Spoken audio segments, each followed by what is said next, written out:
So are you, Senator, coordinating with the White House on this proposal? So we're absolutely in communication with the White House and with the administration because there's a lot of stuff that you have to work out to do that. But let me give a little meat on the bones of what the president's speaking about. If you look at an Obamacare policy now, there's a $6,000 deductible. Democrats are fighting to lower the premiums. You lower a premium on something which has $6,000 deductible, it's basically a catastrophic policy. Now, I like to speak of the cost of being insured, not just the cost of the health insurance. The president is proposing that we take the $26 billion that would be going to insurance companies if we just do a straight-out extension.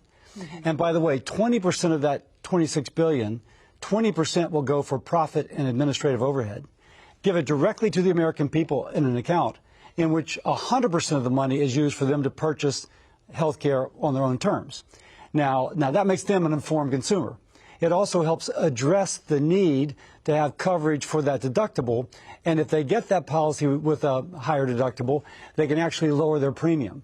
It's a sweet spot. Lower premiums, help with the deductible, making the patient the informed consumer. The president and I are united. We should all be united about that. Well, the president's economic advisor, Kevin Hassett, was on this program last Sunday. He said the president was just brainstorming. Things aren't formally put together among Republican senators yet. But I just want to clarify what you are coordinating with the president on here, because is it to buy your own insurance policy, which is kind of complicated, or is it to use this flexible spending account you've talked about for related health care needs? Like, are there restrictions on how you can use that money?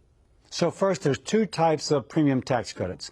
There's the baseline premium tax credit, which was part of Obamacare.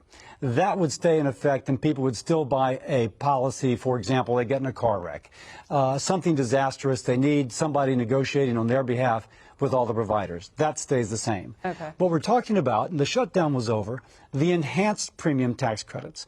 Policies have become so expensive under Obamacare that under Joe Biden, Democrats passed another subsidy on top of the first subsidy. That's what we're fighting about. And what Republicans are saying, and I'd like to hope Democrats will too, hey, wait a second. If we can have lower premiums and help people with their deductible by giving the money directly to the patient, by the way, 20% doesn't go for insurance company profit and overhead. 100% goes for health care. Why don't we unite Republican and Democrats in doing that? That's where the president is. You've got to figure some things out, but we're a lot further along than you might imagine. So do you want to fix Obamacare, or do you want to eliminate Obamacare? First, you have to, we're going into 2026.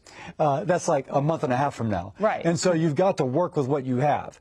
But on the other hand, Obamacare was a top-heavy, administratively heavy type system in which a lot of money and responsibility is taken from individuals and given to insurance companies, as one example. I'm a doctor. I worked for 20 years in a hospital for the uninsured. I found that if you give the patient the power, good things happen. That's supported, by the way, by the medical literature. If the patient is engaged in her health care and the health care of her family, she's going to be a wise shopper, wise for her health, and wise for her pocketbook. We need to have a new model, and that model is to engage the patient in her own health care. Doing so is good for her, good for us all.